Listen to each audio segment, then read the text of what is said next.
دور ایک قدیم وادی گلزار میں نیلے آسمان کے نیچے ایک شاندار محل واقع تھا، قصر زری۔ یہ محل اتنا حسین تھا کہ لگتا جیسے کسی خواب سے تراشا گیا ہو۔ اس کے گنبدوں پر چاندنی یوں اترتی تھی جیسے ستارے زمین پر جھک آئے ہوں۔ محل کے چاروں طرف سفید سنگ مرمر کی دیواریں تھیں جن پر سنہری پھولوں کے نقش بنے تھے، اور باغوں میں خوشبودار پھولوں کی مہک ہر وقت فضا میں بسی رہتی تھی۔ اسی محل میں رہتے تھے بادشاہ سلطان ہمایوں اور ان کی ملکہ ناہید بیگم۔ وہ اپنی رعایا کے لیے نرم دل، انصاف پسند اور درد مند حکمران تھے، مگر ان کی زندگی میں ایک ہی کمی تھی: اولاد۔ سالوں کی دعاؤں، نظروں اور منتوں کے بعد ایک رات جب آسمان پر پورا چاند چمک رہا تھا، محل کے اندر ایک ننھی سی رونق پیدا ہوئی۔ ایک بچی کی پہلی آواز نے محل کی خاموشی کو خوشیوں میں بدل دیا۔ بادشاہ اور ملکہ نے سجدہ شکر ادا کیا اور اس بچی کا نام رکھا گیا شہزادی زیبا پری۔ زیبا اکلوتی بیٹی تھی، تخت کی وارث، ماں باپ کی آنکھوں کا نور۔ محل کی سب خادمائیں اس کے حکم کی غلام تھی۔ جس چیز کی فرمائش کرتی وہ لمحوں میں اس کے قدموں میں حاضر کر دی جاتی۔ کھلونوں سے لے کر زیورات تک ہر چیز سونے اور چاندی کی بنی ہوئی تھی، لیکن قدرت نے اس کے چہرے پر ایک ایسا عیب رکھا جو اس کے غرور کی جڑ بن گیا۔ زیبا کے چہرے کے نقوش نرم نہ تھے، اس کی ناک قدرے موٹی، ہونٹ بے ترتیب اور چہرے پر کچھ نشان تھے۔ بچپن میں سب اسے پیار سے منموہنی کہہ کر بہلا دیتے، مگر جوانی میں جب آئینے نے حقیقت دکھائی تو اس کے دل میں نفرت جاگی۔ اس نے آئینہ توڑ دیا اور اپنے چہرے کو ہمیشہ کے لیے ریشمی گھونگھٹ کے پیچھے چھپا لیا۔ اب محل میں کوئی ایسا نہ تھا جس نے اس کا چہرہ دیکھا ہو۔ سب بس یہی جانتے تھے کہ شہزادی دلکش ہے، نازک ہے اور اپنی جھلک دکھانے سے شرماتی ہے، مگر در حقیقت وہ شرم نہیں، خوف تھا، اس کی بدصورت چہرے کا خوف جسے وہ خود بھی قبول نہ کر سکتی تھی۔ ایک دن دربار میں بادشاہ نے اعلان کیا: ہماری بیٹی اب جوان ہو چکی ہے، وقت آ گیا ہے کہ ہم اس کے لیے ایک موزوں شہزادہ تلاش کریں۔ پورے محل میں خوشی کی لہر دوڑ گئی، ہمسایہ ریاستوں میں پیغام بھیجے گئے، ملک کے نیلم، جمنستان، یاقوت نگر، ہر جگہ سے خوبصورت اور بہادر شہزادے قصر زری پہنچنے لگے۔ ان میں سب سے نمایاں تھا شہزادہ فرید۔ وہ جوان، شجاع مگر دل سے نرم تھا۔ اس کی نیلی آنکھوں میں نرمی تھی اور لہجے میں وقار۔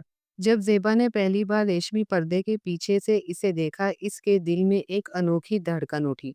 کاش وہ بھی اتنی خوبصورت ہوتی تاکہ یہ شہزادہ اس سے محبت کر سکے، مگر اسی لمحے اس نے خود کو روک لیا۔ نہیں، میں کبھی کسی کو اپنا چہرہ نہیں دکھا سکتی۔ زیبا کے ساتھ ایک خادمہ تھی، معروف۔ وہ محل کی سب سے حسین لڑکی تھی۔ اس کی چمکتی نیلی آنکھیں نیلے سمندر کی طرح گہری تھی، اور اس کی جلد اتنی نازک تھی جیسے دودھ میں گلاب کے قطرے گھل گئے ہوں۔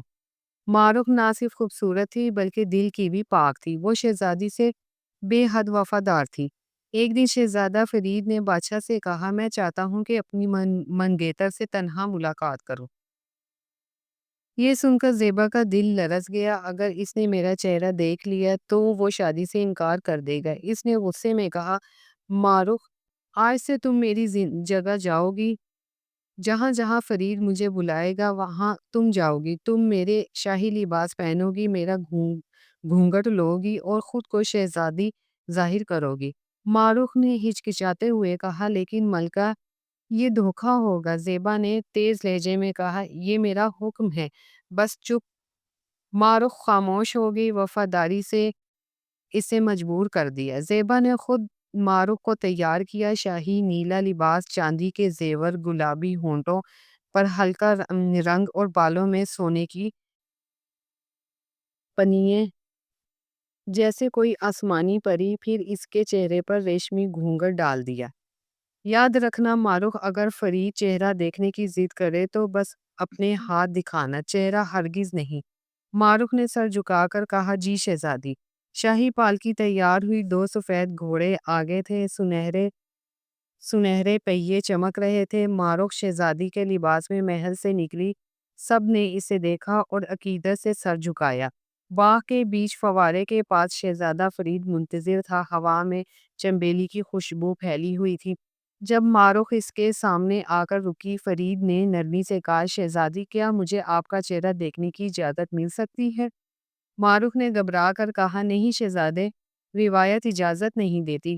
فرید مسکرایا، محبت میں روایتیں کمزور پڑ جاتی ہیں، اور آہستہ سے اس نے گھونگھٹ اٹھا دیا۔ اس کے سامنے ایسا چہرہ تھا جو کسی چاندنی رات سے کم نہ تھا۔ فرید نے حیرت سے کہا، آپ تو خوابوں کی پری لگتی ہیں۔ ماروخ کے ہونٹ کپ کپا گئے، وہ خاموش رہی۔ فرید نے اسے شرم سمجھایا اور دل ہی دل میں کہا، یہی میری زندگی کی ہمسفر ہے۔ دن گزرتے گئے، ہر ملاقات میں فرید اس شہزادی سے زیادہ متاثر ہوتا گیا۔ ماروخ کے نرم لہجے، سادہ باتوں اور شرمیلے انداز نے اس کے دل میں گھر بنا لیا۔ رفتہ رفتہ فرید کو حقیقت معلوم ہو گئی، یہ اصل شہزادی نہیں بلکہ اس کی خادمہ ہے۔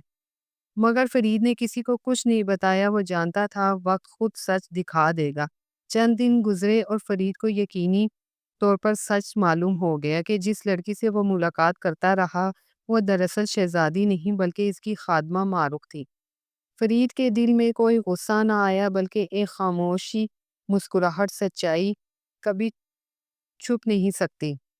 میں سب کو وقت آنے پر بتاؤں گا۔ اس نے کسی کو کچھ نہیں کہا، نہ بادشاہ کو، نہ درباریوں کو، نہ خود ماروخ کو۔ وہ سب کے سامنے اسی طرح پیش آیا جیسے کچھ ہوا ہی نہ ہو، بلکہ اس نے محل میں اعلان کر دیا، میں شہزادی زیبا پری سے شادی کرنا چاہتا ہوں۔ پورے دربار میں خوشی کی لہر دوڑ گئی۔ زیبا کے غرور نے پھر سر اٹھایا، اسے لگا کہ اب سب کچھ اس کے حق میں ہے۔ فرید نے شادی کی تیاریاں خود سنبھالی۔ محل کے ہال میں چاندی کے فانوس روشن کیے گئے، چنبیلی اور گلاب کی خوشبوؤں سے فضا مہک اٹھی۔ ماروخ دلہن کے کمرے کی تیاری دیکھ کر حیران تھی۔ اسے معلوم نہ تھا کہ شہزادہ سب جانتا تھا، مگر فرید کے دل میں ایک فیصلہ ہو چکا تھا، زیبا صرف چہرے سے نہیں دل سے بھی بدصورت تھی۔ جب فرید کو اطلاع ملی کہ زیبا نے ماروخ کے لیے زہریلا مشروب تیار کیا ہے تو وہ خاموش نہ رہا۔ آج سچ سامنے آئے گا، آج دلوں کی پہچان ہوگی۔ شادی کا دن آیا، محل روشنیوں میں نہایا ہوا تھا۔ سنہری بارات، نیلے ریشمی پردے، چاندی کی جھاڑ، فانوس اور ہر طرف خوشیوں کا شور۔ ماروخ سفید لباس میں سجی، ہاتھوں میں مہندی، چہرے پر گھونگھٹ لیے بیٹھی تھی۔ اسے لگا جیسے خواب سچ ہو رہا ہے۔ زیبا دل میں زہر لیے، ہاتھ میں زہر ملا مشروب لیا، آہستہ آہستہ اس کے قریب آئی۔ یہ پی لو، تمہیں سکون ملے گا۔ جیسے ہی ماروخ نے جام ہونٹوں تک لایا، دروازہ زور سے کھلا۔ فرید اندر داخل ہوا۔ رک جاؤ زیبا، فرید نے غصے سے اور دکھ کے ملے جلے لہجے میں کہا، یہی تمہاری محبت ہے، ایک معصوم کی جان لینا؟ وہ ایک لمحے کو رکا، پھر گہری سانس لے کر بولا، زیبا، مجھے پہلے ہی پتہ چل گیا تھا کہ گھونگھٹ کے پیچھے تم نہیں تھی، کیونکہ تمہارا دل تمہارے چہرے کی طرح کالا ہے۔ دربار میں سناٹا چھا گیا۔ زیبا کے آنسو رک نہ سکے۔ فرید نے نرم مگر وقار سے کہا، کالا ہونا یا بدصورت ہونا تمہاری بس میں نہیں، لیکن دل کا خوبصورت ہونا ہمیشہ تمہارے اختیار میں ہے۔ تم نے ایک معصوم ملازمہ کو استعمال کیا، تم نے دھوکہ دیا، اور اب تمہارے دل کا پردہ بھی ہٹ چکا ہے۔ میں تم سے کبھی شادی کرنا نہیں چاہوں گا۔ اب میری ملکہ وہ ہوگی جس کا دل خوبصورت ہے۔ ماروخ یہ سن کر زیبا زمین پر گر پڑی۔ اس نے روتے ہوئے کہا، مجھے معاف کر دو، میں نے غلطی کی، مجھے تم دونوں سے حسد تھا۔ فرید نے آگے بڑھ کر کہا، زیبا تمہیں سزا نہیں سبق چاہیے۔ کچھ لمحے بعد محل میں خوشی کی گونج سنائی دی۔ فرید اور ماروخ کی شادی شاہانہ شان سے ہوئی۔ زیبا نے خود اپنے ہاتھوں سے ماروخ کو دلہن بنایا۔ اس کی آنکھوں میں پچھتاوا تھا مگر دل میں سکون۔ فضا میں چنبیلی کی خوشبو پھیلی ہوئی تھی اور قصر زری ایک نئے آغاز سے جگمگا اٹھا۔